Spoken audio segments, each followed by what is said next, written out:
भिवंडीमध्ये मनसेच्या 10 उमेदवारांना फॉर्मचं वाटप करण्यात आलंय।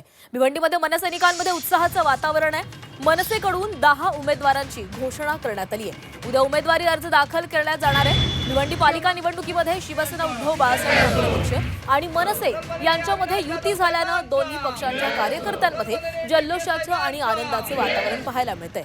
मनसेकडून निवडणुकीमध्ये 10 जागांवर निवडणूक लढवणार आहे। या 10 जागांवर मनसेनं आपल्या उमेदवारांची घोषणा केली आहे।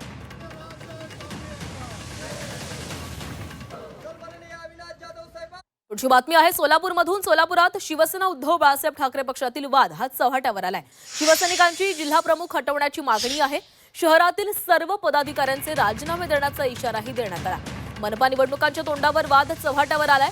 सोलापूर महानगरपालिका निवडणुकीमध्ये उमेदवारी वाटपावरून शिवसेना ठाकरे गटाची अंतर्गत धुसफूस चव्हाट्यावर आली आहे। शिवसेना जिल्हाप्रमुख अजय दासरी काळ्या अंधारात उमेदवारी वाटप करत असल्याचा निष्ठावंत शिवसैनिकांनी आरोप केलेला आहे। शहरातील सर्व पदाधिकाऱ्यांनी सामूहिक राजीनामे देण्याचा इशारा यावेळी दिलेला आहे।